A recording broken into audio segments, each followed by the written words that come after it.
Speaker sir, the government of India has always been interested in opening an airport there in Kargil, sir, with civilian interest. We want civilians to have access to air connectivity from Kargil. And regarding this, we have been trying from our side. The administration, Ladakh administration, has identified certain sites, which is the process where they send us the sites and we do the inspection.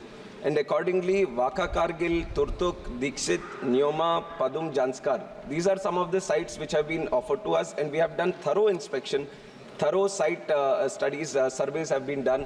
But after all that also, because the terrain is so challenging in Kargil, it was found to be very difficult to operate an airport from these sites. And the other option that we have is the existing Kargil airport, which is a defense airport, sir. So because we want the civilians to have access to the air services, we explored the idea of why not run the civilian aircrafts from the existing defense airport only. And that is where the International Civil Aviation Organization, ICAO, came into picture. We went to ICAO and we said, why don't you inspect this airport and let us know if there can be civil operations also, and they came into the picture.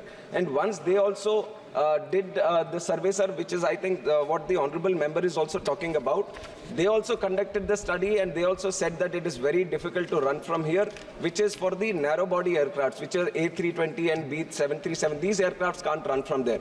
But we are in the interest that the airport should run, the civil airport should run. So, and we have put it under the RCS scheme also, sir. We have been trying more and more with the airlines also to run specific routes. But the challenge here is that with the existing airport, even if it is defense, if you want to run civilian aircrafts, we can only run 19-seater aircrafts. So we will work out with the airlines, sir. It is there under the RCS scheme also. 9.2 crore rupees have also been sanctioned. 30 lakh worth of small works like electrical works have also been done there, sir. If some airline says that we are ready to provide connectivity from Kargil to Srinagar or Jammu, then we are ready to do the remaining work and provide it for the civilian purpose also, sir. Honorable member supplementary, please. Sir ये उड़ान scheme में 2 बार इसको minute बैठिए। माननीय आप सब नए सदस्य भी आए हैं, हमें सदन का डिसिप्लिन मेंटेन करना चाहिए। आप सप्लीमेंट्री पूछें, उसके बाद आपको देंगे। सर ये एयरपोर्ट मेरे ख्याल से डिफेंस का नहीं है, ये सिविल एयरपोर्ट है, ये डिफेंस को लीज पे दिया गया है। तो मेरा यही है कि उड़ान स्कीम में इस एयरपोर्ट को 2 बार शामिल करने के बावजूद अभी तक वहाँ पे कोई सिविल एयर सर्विस शुरू नहीं किया गया। क्या इस पे कोई 50-60 सीटर का जो एयरक्राफ्ट को जल्दी से शुरू करने का क्या आपका प्लान है? सर ये पहले जैसे AI के पास था, फिर because of the security aspect in Kashmir and Ladakh area, it has been handed over to defence. And जो 50 सीटर के एयरक्राफ्ट की बात करें, अभी मैंने बताया सर, जो एग्जिस्टिंग कारगिल का एयरपोर्ट है, वहाँ पे जो रनवे है, वहाँ की जो टेरेन डिफिकल्टी है, लैंडिंग टेक ऑफ के जो प्रोटोकॉल्स है, उसके हिसाब से 19 सीटर एयरक्राफ्ट की हो सकता है सर। उसी के बारे में हम एयरलाइंस के साथ भी प्रयास भी चल रहे हैं RCS उड़ान स्कीम के तहत। माननीय सदस्य ने कहा कि 2 बार उड़ान स्कीम है, पर हमने 3 बार भी उसको कराया सर, और भी प्रयास करते रहेंगे कि आगे यहाँ से एक सिविलियन एयरक्राफ्ट की शुरुआत हो। ऑनरेबल मेंबर श्री मियां अल्ताफ। सर मैं ऑनरेबल मिनिस्टर साहब से स्पेसिफिक ये पूछना चाहता हूँ कि पिछले कई सालों से हम सुन रहे हैं करगिल एयरपोर्ट के बारे में कोई स्पेसिफिक जवाब नहीं आता, और आज भी कोई स्पेसिफिक जवाब नहीं है। एक पूरा रीजन जो है वो कटा हुआ होता रहता है। 7 महीने तमाम सप्लाईज वहाँ की बंद होती हैं, माइनस टेम्परेचर वहाँ रहता है, तो कोई उनका और नहीं है ज़रिया मुल्क के साथ मिलने का। लद्दाख है तो वो भी वहाँ से बहुत दूर है, कश्मीर वैली जो है वो 7 महीने बंद रहती है। तो स्पेसिफिक आप मंत्री साहब ये बताएं कि आप किसी भी प्राइवेट या गवर्नमेंट जो भी आपकी एयरलाइंस हैं, ये हुकूमत का फ़र्ज़ बनता है, ये हुकूमत की ज़िम्मेदारी है कि वो किसी से भी बात करे, लेकिन 6 महीने की वहाँ सर्विस जो है वो विंटर्स में वहाँ लोगों को दे। इसके लिए मैं ये आपकी ज़ाती मुदाखलत चाहता हूँ, पर्सनल इंटरवेंशन चाहता हूँ कि आप इनका ये मसला हल करें। Thank you sir. सर हम माननीय सदस्य की चैलेंज को समझ सकते हैं, और वहाँ की जो लोगों की भी जो समस्या है, जो कनेक्टिविटी का, तो वो सब समझ सकते हैं सर। उसी के तहत हमने बोला था कि हमारी तरफ से पूरी प्रयास चल रही है कि कारगिल से एक एयरक्राफ्ट की शुरुआत हो, पर ऐसा नहीं है सर कि छोटे एयर स्ट्रिप मिल जाए और बड़ा एयरक्राफ्ट वहाँ पे लैंड हो। सेफ्टी का भी इशू रहता है, तो हमें पूरा प्रोटोकॉल्स फॉलो भी करना पड़ेगा। तो उसी के तहत जो एग्जिस्टिंग एयर रनवे की जो लेंथ है वहाँ पे उसके हिसाब से 19 सीटर का ही वहाँ पे लैंडिंग या टेक ऑफ हो सकता है। तो उसके तहत जो माननीय सदस्य ने बोला, हम पूरी तरह से पूरी लगन के साथ हम प्रयास करेंगे, एयरलाइंस के साथ भी बात करेंगे, जितना जल्दी हो सके उतना जल्दी हम करना चाहेंगे। Question number 146 Shri Janardan Mishra ji.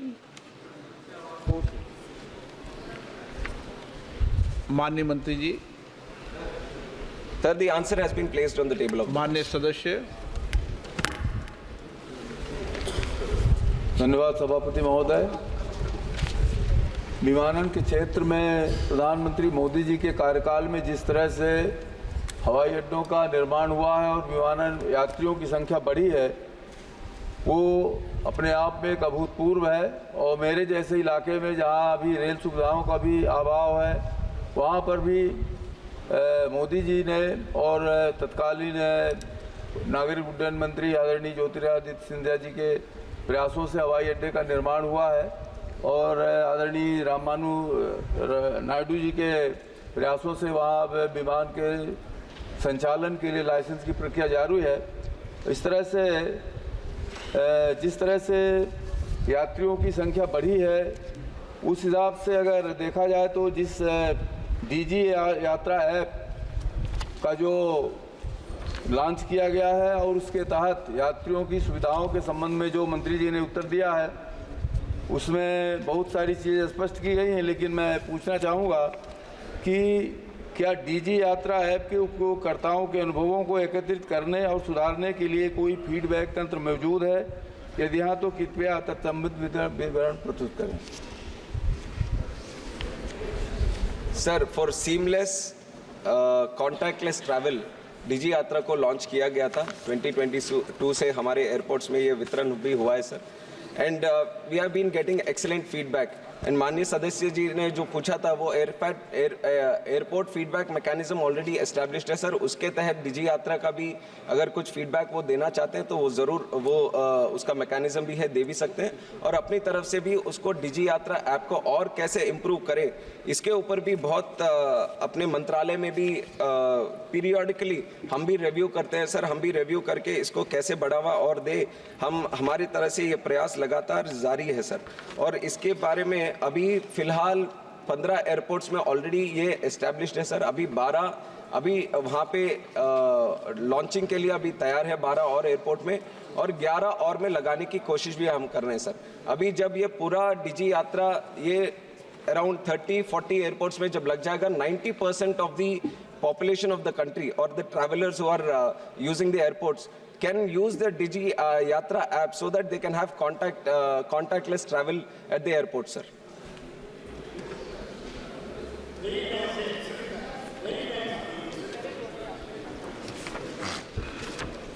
एक विषय दूसरा है,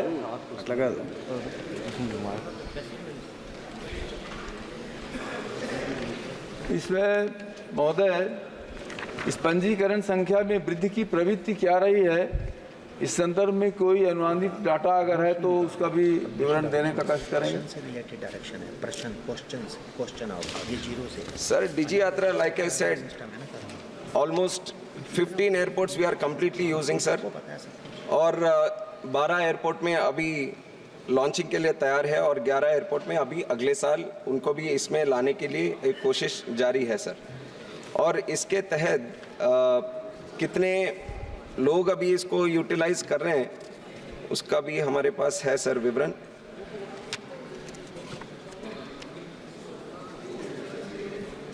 सर उसका मैं डेटा अभी उनको अलग से वो भेज दूं। रविंद्र शुक्ला जी और रवि किशन जी। अगला हमारी मनीष तिवारी जी। अध्यक्ष जी, आपका बहुत बहुत धन्यवाद। अध्यक्ष जी, आपके माध्यम से मैं माननीय मंत्री जी से पूछना चाहता हूं उच्चतम न्यायालय ने एक फैसला दिया था अध्यक्ष जी कि जो राइट टू प्रिवेसी है वो मूलभूत अधिकार है और उसके तहत इस संसद ने एक कानून तैयार किया था। आपको याद होगा अध्यक्ष जी, इसी संबंधित इसलिए आ रहा हूं, उसमें आ रहा हूं। आपको याद होगा अध्यक्ष जी, जब कोविड का कहर था तो जुलाई 2020 से लेकर दिसंबर 2020 तक जब वैक्सीनेशन भी नहीं आई थी, इस सदन के और राज्यसभा के 30 सदस्यों ने बैठ के वो कानून तैयार किया। उस कानून में ये बात कही गई थी कि 3 किस्म के डेटा है, पर्सनल डेटा है, सेंसिटिव पर्सनल डेटा है और क्रिटिकल पर्सनल डेटा है। माननीय मंत्री जी ने जो जवाब दिया है, और मैं सिर्फ एक लाइन उसकी पढ़ना चाहता हूं आपके आज्ञा से अध्यक्ष जी। डिजी यात्रा facial recognition technology based app has been launched to provide seamless, hassle-free and faster passenger processing at various checkpoints at the airport. My question, Mr. Speaker, sir, is that facial recognition technology is sensitive, is critical personal data. So critical personal data of millions and millions of travelers who are transiting through these airports is being collected.